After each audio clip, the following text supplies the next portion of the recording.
Hello दोस्तों अक्सर मैं आपको ये बोलता आया हूँ कि आप पैसा बचाओ अपना और उस पैसे को आगे इन्वेस्ट करो ताकि आप फाइनेंशियली इंडिपेंडेंट बन सको। लेकिन दोस्तों कुछ हमारे एक्सपेंस ऐसे होते हैं जो हमारे को फाइनेंशियली इंडिपेंडेंट रखने के लिए हमें काफ़ी ज़रूरी होता है, जिसमें से एक एक्सपेंस होता है इंश्योरेंस। और इंश्योरेंस में भी अगर मैं डिटेल में आपको बात करूँ तो दो इंश्योरेंस बहुत इंपॉर्टेंट होते हैं। एक तो होता है आपका हेल्थ इंश्योरेंस और दूसरा होता है टर्म इंश्योरेंस। तो आज हम लोग बात करने वाले हैं टर्म इंश्योरेंस के बारे में। इस वीडियो में हम डिटेल में देखेंगे कि टर्म इंश्योरेंस क्या होता है और इसको करवाते हुए आपको किन चीज़ों का खास ख्याल रखना है, और एंड में हम देखेंगे कि कौन सी अभी वो बेस्ट 3 कंपनीज चल रही हैं जिनमें आपको टर्म इंश्योरेंस प्लान अभी लेना चाहिए। तो दोस्तों टर्म इंश्योरेंस, जैसा कि इसके नाम से पता चलता है, टर्म एक पर्टिकुलरली टर्म यानी कि पीरियड के लिए हम लेते हैं, और एक ये लाइफ इंश्योरेंस होता है। अब आपको समझने वाली बात यहाँ पर ये है कि जब भी आप टर्म इंश्योरेंस करा रहे हो तो आपको इसमें रिटर्न की एक्सपेक्टेशन नहीं करनी, जैसे कि एंडोमेंट पॉलिसीज़ में होता है। उसमें होता क्या है कि आपने साल का 1 लाख रुपए दिया और 20 सालों बाद आपको 20 लाख 25 लाख रुपए वापस मिलते हैं अगर आपकी डेथ नहीं होती है, और इसी चक्कर में लोग वही पॉलिसीज़ ज़्यादा लेते हैं। अब इसमें नुकसान ये है कि एक तो आपकी जो सिक्योरिटी है वो ज़्यादा नहीं हुई, सिर्फ 20-22 लाख 25 लाख की सिक्योरिटी हो रही है आपकी 1 लाख रुपए देके, तो उसका जो पर्पस है इंश्योरेंस का वो डिफीट हो जाता है। तो मैं हमेशा आपको बोलता हूँ कि अगर आपको इंश्योरेंस कराना है अपना लाइफ इंश्योरेंस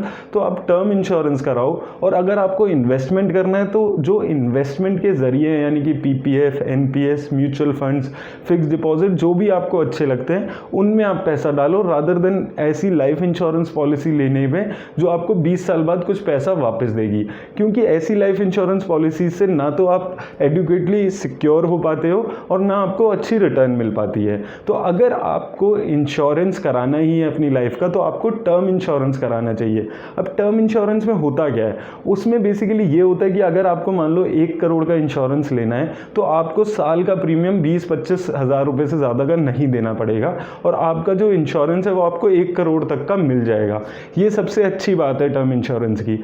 लेकिन टर्म इंश्योरेंस में आपको कोई पैसा टर्म इंश्योरेंस की पॉलिसी ख़त्म होने के बाद कुछ नहीं मिलता अगर आपकी डेथ नहीं होती है, तो ये चीज़ आपको ख्याल रखना है। लेकिन डेथ के केस में आपको जो पैसा मिलता है वो सफिशेंटली आपको सिक्योर कर पाता है। तो अब सबसे पहली बात ये आती है कि टर्म इंश्योरेंस किसको करवाना चाहिए।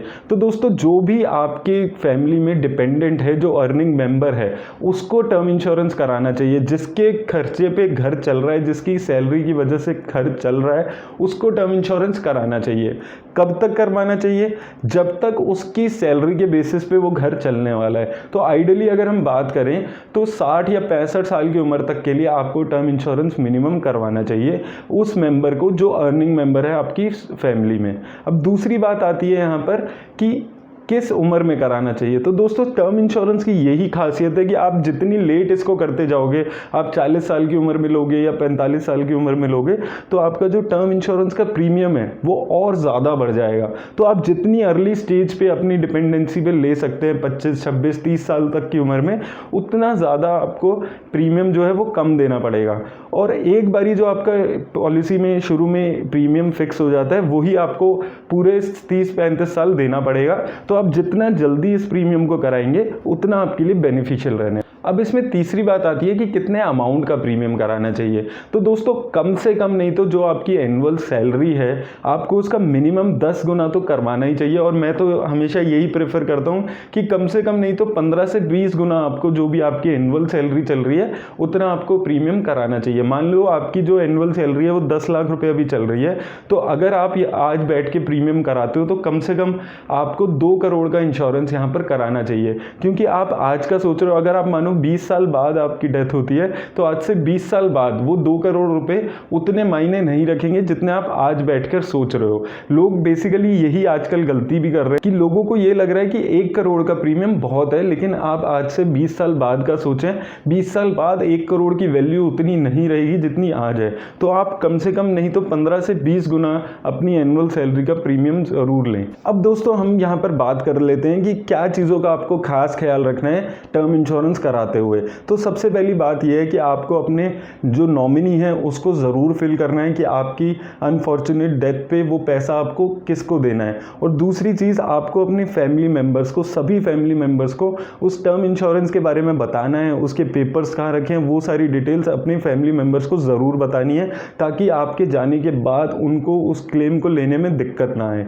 और तीसरी चीज़ आती है कि जो भी आप इंफॉर्मेशन टर्म इंश्योरेंस लेते हुए दे रहे हैं वो आपको सारी इंफॉर्मेशन बिल्कुल सही देनी है। आप स्मोक करते हैं तो आपको लिखना है स्मोक करते हैं, इंश्योरेंस के प्रीमियम का लालच आपको यहाँ पर नहीं करना है। दूसरी चीज़, अगर आपको कोई प्रीवियस मेडिकल हिस्ट्री है तो आपको वहाँ पे ज़रूर बतानी है, क्योंकि दोस्तों जब भी कोई इंश्योरेंस कंपनी आपको वो पैसा देती है ना, तो वो बहुत ही डिटेल इन्वेस्टिगेशन करती है। और अगर उसमें उनको कोई भी मौका मिल जाता है आपका क्लेम रिजेक्ट करने का, तो आपको दिक्कत आ सकती है और आपका क्लेम रिजेक्ट हो सकता है और आपका इंश्योरेंस करवाने का पर्पस बिल्कुल ख़राब हो जाएगा। अब आइए दोस्तों एक बारी चलते हैं नेट पे और मैं आपको दिखाता हूँ कि आप कैसे एक टर्म इंश्योरेंस पॉलिसी ले सकते हैं और कैसे आपको चूज़ करना है कि कौन सी अभी जो बेस्ट इंश्योरेंस कंपनी है वो कौन सी चल रही है। तो आइए देखते हैं। दोस्तों यहाँ पर मैंने policybazaar.com खोला है, एक वेबसाइट है जो इंश्योरेंस अलग अलग कंपेयर करती है और यहाँ पर अवेलेबल होता है। ऐसी और भी बहुत सारी साइट्स हैं जिन पे आप जाकर इंश्योरेंस की अपनी कवरेज देख सकते हैं। तो मैंने यहाँ पर कंडीशंस डाली हैं male 30 year old non smoker की, और तो देखते हैं कि एक इंश्योरेंस टर्म इंश्योरेंस की हमारे को कितनी मंथली या एनुअल प्रीमियम यहाँ पर देना पड़ेगा। तो दोस्तों यहाँ पर सबसे इम्पॉर्टेंट जो यहाँ पर चीज़ हो जाती है वो ये हो जाती है कि क्लेम सेटल्ड, कि कितने % क्लेम सेटल हो रहे हैं। एक इंश्योरेंस पॉलिसी को लेने के लिए आपको ये चीज़ देखनी बहुत ज़रूरी है, क्योंकि अगर कोई कंपनी है जिसकी क्लेम सेटलमेंट रेशो ही बहुत ख़राब है तो उस कंपनी का इंश्योरेंस लेने का आपको कोई बेनिफिट नहीं है। तो यहाँ पर मैंने इसको इंक्रीजिंग ऑर्डर में सेट कर लिया है। तो सबसे ऊपर यहाँ पर आ रहा है मैक्स लाइफ इंश्योरेंस, जिसकी जो क्लेम सेटलमेंट रेशो 99.2 है। उसके बाद HDFC लाइफ है 99.1 और टाटा AIA 99.1। तो ये तीनों मुझे सबसे अच्छी यहाँ पर लग रही है। इसके अलावा आप देखेंगे तो नीचे जाते जाते आप यहाँ पर 94 तक का चला गया है। तो ये नीचे वाली पॉलिसीज़ आपको देखने की ज़रूरत ही नहीं है, आपको सिर्फ इन 3 कंपनीज़ में से ही इंश्योरेंस यहाँ पर लेना चाहिए जो मेरे हिसाब से। अब यहाँ पर अगर आप क्लिक करेंगे इस पर तो डिटेल खुल जाएगी कि ईयर ऑन ईयर इसकी क्लेम रेशो कैसी रही है। तो इसकी claim ratio year on year भी अच्छी होती चली गई है और अब 99.22 हो गई है। ऐसे ही अगर हम HDFC लाइफ की भी यहाँ पर कंपेयर करते हैं तो इसकी भी हर साल जो क्लेम सेटलमेंट रेशो है वो अच्छी होती जा रही है। तो पहली चीज़ जो आपको यहाँ पर देखनी है, तो यहाँ पर हमें सिलेक्ट करके ये 3 कंपनीज हमने सिलेक्ट कर लिए क्लेम सेटलमेंट रेशो के बेसिस पे। पहली है Max Life, then HDFC Life and then Tata AIA। तो ये तीनों कंपनीज हैं जिसमें से आपको अब यहाँ पर अपना इंश्योरेंस लेना है। तो ये 3 बेस्ट यहाँ पर कंपनीज दिख रही हैं। अब इसमें दूसरी चीज़ यहाँ पर आप देखेंगे एड ऑन्स में आपको अलग अलग चीज़ें दिखेंगी। ये एड ऑन्स आपको दोस्तों लेने बहुत ज़रूरी हैं। इनका मैं आपको डिटेल में एक शॉर्ट में समझाऊंगा कि इनका क्या मतलब है। अब अगर हम 1-2 इसमें देखें तो सबसे पहले आ रहा है अर्ली पे आउट ऑन टर्मिनल इलनेस। तो दोस्तों इसमें ये फ्री है, ये इसमें एडेड है।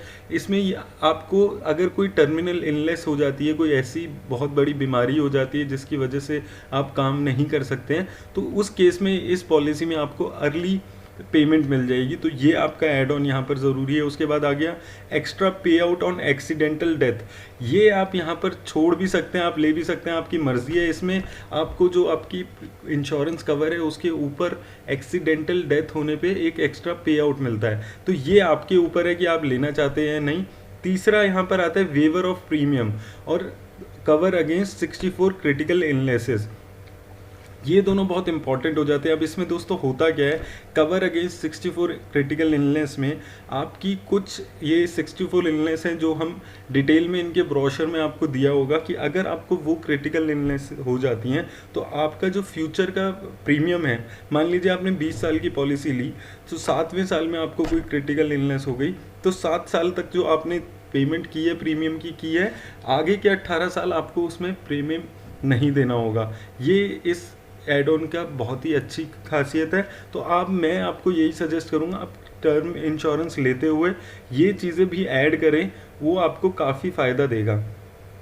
अगर अब हम यहाँ पर देखते हैं इनका क्रिटिकल इलनेस में आप देखेंगे तो एडिशनल यहाँ पे अगर डेथ होती है तो हम जैसे बात कर रहे थे, एडिशनल कवर अमाउंट आपको मिलेगा 10 लाख का। ये आप छोड़ सकते हैं कि डेथ होने पे एक्सीडेंटल अगर आप 10 लाख रुपए एडिशनल लेना चाहते हैं, वो आपके ऊपर है। ये टोटली ये मैं नहीं मानता कि बहुत एसेंशियल एड ऑन है। हालांकि बाकी जो एडिशनल है जैसे accidental disability benefit in case of disability due to accident and additional cover, ये आप ले सकते हैं। और क्रिटिकल इलनेस वाला जो आपका क्लॉज है या एक्सीडेंटल डिसेबिलिटी है, ये वाले क्लॉजेज आपको ज़रूर अपनी पॉलिसी में ऐड कराने चाहिए, क्योंकि कोई ऐसी आपको क्रिटिकल इलनेस हो जाती है कि आप काम नहीं कर सकते हैं, उस टाइम पे ये पॉलिसी आपकी काम आएगी। अब दोस्तों अगर हम किसी एक को यहाँ पर देखते हैं तो यहाँ पर आप देखेंगे कि 30 सालों का हम प्रीमियम ले रहे हैं, 30 साल का एज है और 30 सालों का प्रीमियम ले रहे हैं, तो मंथली जो हमारा पड़ रहा है तो 1100 रुपये का पड़ रहा है। तो इसीलिए ये होता है कि ये आपने 30 साल की उम्र में ले रहे हैं और नॉन स्मोकर हैं, तो ये यहाँ पर आपको 1100 रुपये के बेनिफिट पड़ रहे हैं। तो इन 3 पॉलिसी में यहाँ पर दोस्तों ऊपर अगर आप देखेंगे, यहाँ पर ब्रोशर डाउनलोड करने का पूरा ऑप्शन है, आप उसको डाउनलोड करें, उसको पूरे अच्छी तरह पढ़ें एक एक चीज़। अब यहाँ पर दूसरी चीज़ जो मैं आपको बता रहा था कि जितनी जल्दी आप जिस उम्र में लेंगे उतना ही आपको यहाँ पर फ़ायदा होगा। अभी हमने देखा है कि 30 सालों के लिए अगर हम प्रीमियम ले रहे हैं 30 साल की एज में, तो हमारे को लगभग यहाँ पर 1100 रुपये का प्रीमियम दिख रहा है। अगर अब हम इसी को एज को अगर हम चेंज करते हैं, मान लीजिए अब हम इस एज को 35 ईयर्स की कर देते हैं, तो आप देखेंगे आपका प्रीमियम यहाँ पर बढ़ गया है। तो यही होता है कि जैसे जैसे आपकी एज यहाँ पर आप डालते जाएंगे, आप देखेंगे लगभग जो प्रीमियम है वो आपका 50% के अराउंड बढ़ गया है। जो 1100 का प्रीमियम दिख रहा था वो यहाँ पे 1500 का प्रीमियम दिख रहा है। तो दोस्तों ये चीज़ें आपको ख्याल में रखनी है जब भी आप अपना टर्म इंश्योरेंस लेते हैं। और इन 3 कंपनी यानी कि मैक्स लाइफ, टाटा AIA और HDFC लाइफ, इन तीनों में से आप कोई लें, क्योंकि इनका जो क्लेम सेटलमेंट रेशियो है वो काफ़ी अच्छा है। और ये एड ऑन्स को ऐड करना आप ना भूलें और डिटेल में सारी जानकारी लें, उसके बाद ही टर्म इंश्योरेंस यहाँ पर कराएं। मेरी तरफ से दोस्तों आज इतना ही। अगर आपको टर्म इंश्योरेंस के बारे में या किसी और चीज़ के बारे में कुछ और जानकारी चाहिए तो मुझे कमेंट बॉक्स में ज़रूर पूछें। मैं कोशिश करूँगा कि आपकी सारी प्रॉब्लम्स यहाँ पर सॉल्व कर सकूँ। धन्यवाद।